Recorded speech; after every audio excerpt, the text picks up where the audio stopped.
السلام علیکم ناظرین، محرم الحرام اسلامی کیلنڈر کا سب سے پہلا مہینہ ہے۔ اسے حرمت والا مہینہ ہونے کا اعزاز بھی حاصل ہے۔ ویسے تو اس معتبر مہینے کے اعزازات کی کئی وجوہات اور واقعات ہیں، مگر اس ماہ اقدس کی حرمت کی سب سے اہم وجہ سن 62 ہجری میں ہونے والا عظیم اور یادگار واقعہ ہے۔ 62 ہجری محرم الحرام کے پہلے اشرا میں نواسۂ رسول صلی اللہ علیہ وآلہ وسلم نے یزیدیت کے مقابلے میں شہادت کا مقام حاصل کیا اور یزیدیت کو ہمیشہ ہمیشہ کے لیے نیست و نابود کر دیا۔ آپ علیہ السلام کا قافلہ اپنے مختصر اہل و عیال اور ساتھیوں کے ساتھ 2 محرم الحرام کو کربلا پہنچا۔ جس مقام کا آپ علیہ السلام کے قافلے اور گھر والوں نے خیمے لگانے کے لیے انتخاب کیا تھا، اس مقام کے باشندوں سے حضرت امام حسین علیہ السلام نے اس جگہ کا نام پوچھا تو لوگوں نے کہا کہ یہ کربلا ہے۔ یہ نام سن کر آپ علیہ السلام نے اپنے قافلے والوں سے کہا کہ اسی جگہ پر اپنے خیمے نصب کر دو، ہمارے سفر کی آخری منزل یہی جگہ ہے۔ ناظرین، ماضی کے حالات میں اگر جھانک کر دیکھا جائے تو نظر آتا ہے کہ حضرت امام حسین علیہ السلام کو کربلا کا نام سن کر اپنے نانا حضرت محمد صلی اللہ علیہ وآلہ وسلم کا وہ فرمان یاد آ رہا ہوگا کہ ایک دن میرا حسین کربلا میں شہید کر دیا جائے گا۔ یہی وجہ ہے کہ جب حضرت امام علیہ السلام کو علم ہوا کہ اس جگہ کا نام کربلا ہے تو آپ نے اسی جگہ پر قیام کرنے کا ارادہ فرمایا۔ 3 محرم الحرام کو یزیدی فوج کا سربراہ عمر بن سعد 4000 سپاہی لے کر کوفہ سے کربلا پہنچا اور کچھ دن بعد 7 محرم الحرام کو حضرت امام حسین علیہ السلام اور آپ کے ساتھیوں پر پانی بند کر دیا گیا، کیونکہ یزیدی فوج نواسۂ رسول صلی اللہ علیہ وآلہ وسلم اور مختصر مجاہدین اسلام کی فوج سے جواں مردی سے ٹکرانے کا حوصلہ نہیں رکھتی تھی، لہذا انہوں نے بزدلی کا مظاہرہ کرتے ہوئے نہایت ہی نیچ حرکت کی اور قافلہ حسین علیہ السلام کو پانی کی فراہمی بند کر دی تھی۔ 9 محرم الحرام کو ابن سعد کا دستہ جنگ کے قوانین کی خلاف ورزی کرتے ہوئے حضرت امام حسین علیہ السلام اور آپ کے رفقا کے خیموں کی طرف پیش قدمی کرنے لگا۔ آپ علیہ السلام نے حضرت عباس علیہ السلام کو اس دستے کی طرف بھیجا تاکہ ایک مرتبہ پھر ان کی پیش قدمی کی وجہ معلوم کی جا سکے، اور مزید حضرت امام حسین علیہ السلام نے حضرت عباس کو پیغام دے کر بھیجا کہ یزیدی فوج سے کہنا کہ ہمیں 1 رات کی مہلت چاہیے تاکہ ہم نماز کے فرائض ادا کر سکیں اور بارگاہ الہی میں سربجود ہو سکیں۔ یزیدی قافلے نے غرور میں آ کر آپ علیہ السلام کی بات مان لی اور پھر امام حسین علیہ السلام نے قافلے سمیت رات بھر اللہ تعالیٰ کی عبادت کی۔ ابن سعد کے دستے کے پیچھے ہٹنے کے بعد حضرت امام حسین علیہ السلام نے اپنے قافلے کو اکٹھا کیا، اللہ تعالیٰ کی حمد و ثنا بیان کرنے کے بعد فرمایا، اے قافلے والو، اگر تم میں سے کوئی شخص بھی واپس جانا چاہے تو اسے میری طرف سے اجازت ہے، بے شک یزیدیت اور کفر کی فوج میرے ہی خون کی پیاسی ہے۔ قافلے والوں نے اپنے جذبات کا اظہار یوں فرمایا، اے نواسۂ رسول صلی اللہ علیہ وآلہ وسلم، آپ پر ہماری جان بھی قربان ہے، ہم اس کفر کا مقابلہ مکمل جواں مردی سے کریں گے اور میدان جنگ سے فرار اختیار نہیں کریں گے۔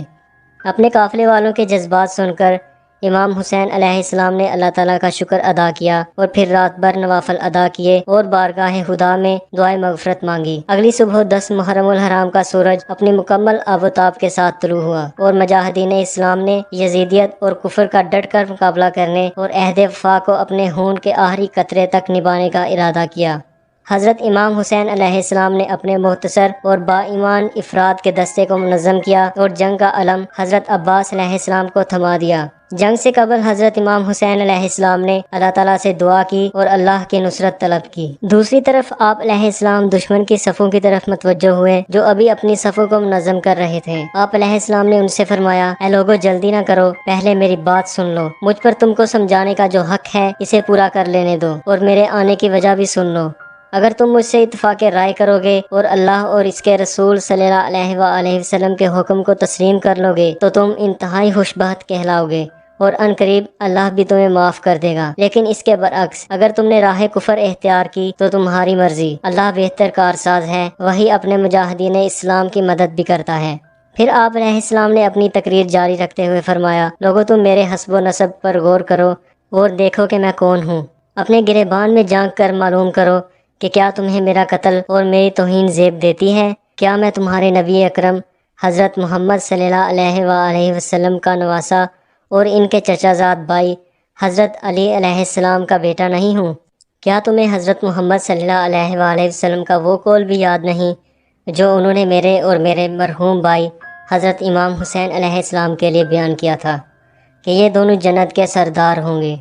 اگر تمہیں میرا بیان سچ معلوم ہو رہا ہے، جو کہ بے شک سچ ہے، تو بتاؤ کیا تمہیں ابھی بھی میرا مقابلہ کرنا ہے؟ لیکن یزیدی فوج اور ان کے سرداران پر اس مختصر بیان کا کوئی اثر نہیں ہوا۔ صرف خر بن یزید تمیمی پر اس بیان کا اثر ہوا، اور وہ اپنی فوج سے یہ کہتے ہوئے آپ علیہ السلام کے ساتھ شامل ہو گیا کہ اے منکرین خدا، یہ جنت اور دوزخ کا معاملہ ہے۔ بے شک میں نے جنت کا انتخاب کر لیا ہے۔ اب ہوا میرے ٹکڑے ٹکڑے کر دیے جائیں یا مجھے جلا دیا جائے، کوئی فکر نہیں۔ کچھ دیر بعد جنگ کا باقاعدہ آغاز ہو گیا، اور پہلے ایک ایک کر کے مقابلے ہوئے، اور شدت پیاس کے باوجود اہل بیت کا پلڑا اس معرکے میں باری رہا۔ اپنی شکست دیکھ کر ابن سعد نے بزدلی کا مظاہرہ کرتے ہوئے عام اور فوری حملے کا حکم دے دیا۔ ناظرین، اب ایمان شخصیات ایک ایک کر کے شہادت کا عظیم رتبہ حاصل کرنے لگے، مگر کسی فرد نے بھی میدان جنگ سے راہ فرار حاصل نہ کیا۔ دوپہر تک امام حسین علیہ السلام کے بیشتر ساتھی شہید ہو گئے تھے۔ اب باری باری اہل بیت میدان جنگ میں اترنے لگے اور فرد بفرد شہادت کا جام نوش فرمانے لگے۔ جب اہل بیت سے بھی کوئی نہ بچا تو امام زین العابدین نے اپنے والد حضرت امام حسین علیہ السلام سے میدان جنگ میں اترنے کی اجازت طلب کی، مگر امام حسین نے انہیں اجازت مرحمت نہ فرمائی اور خود میدان جنگ میں اتر گئے۔ ناظرین، اس مقابلے میں حسین علیہ السلام دیر تک یزیدی لشکر کو جہنم واصل کرتے رہے، اور اب یزیدی لشکر میں کہرام مچ گیا۔ حیدر کرار کا یہ فرزند جس طرف بھی اللہ کا نام لے کر نکلتا تو یزیدی فوج کا لشکر خوف زدہ بھیڑوں کی طرح آگے آگے دوڑنے لگتا۔ اس معرکے کے دوران حضرت امام حسین علیہ السلام کو شدت پیاس سخت محسوس ہوئی، اور آپ علیہ السلام نے پیاس کو کم کرنے کے لیے دریائے فرات کا رخ کیا، مگر یزیدی لشکر نے مزاحمت کا اظہار کرتے ہوئے اس موقع کا فائدہ اٹھایا اور آپ علیہ السلام کا رستہ بند کر دیا۔ اس دوران ایک تیر آ کر آپ علیہ السلام کے چہرہ مبارک پر لگا اور چہرہ مبارک زخمی ہو گیا۔ دن کے زیادہ تر حصے میں آپ علیہ السلام نے تنہا یزیدی لشکر کا مقابلہ کیا اور فرد کفر کو جہنم واصل کیا۔ اب یزیدی لشکر نے پیاس کی شدت کا فائدہ اٹھاتے ہوئے امام حسین علیہ السلام کو چاروں طرف سے گھیر لیا۔ لشکر کفر میں کوئی بھی آپ علیہ السلام پر تلوار چلانے کا حوصلہ نہیں رکھتا تھا، اور نہ ہی ان کی شہادت کا ذمہ دار بننا چاہتا تھا۔ اب شمر ملعون نے اپنے ساتھیوں کو بھڑکانا شروع کر دیا اور آپ علیہ السلام کے قتل پر اپنے لعنتی دستے کو ابھارنے لگا۔ حضرت امام حسین علیہ السلام نے یزیدی لشکر سے کہا، ایک دوسرے کو مجھ پر تلوار چلانے کے لیے کیوں بھڑکا رہے ہو؟ خدا کی قسم، میرے شہید ہونے کے بعد اللہ کبھی بھی اتنا ناراض نہیں ہوگا جتنا آج ہوگا۔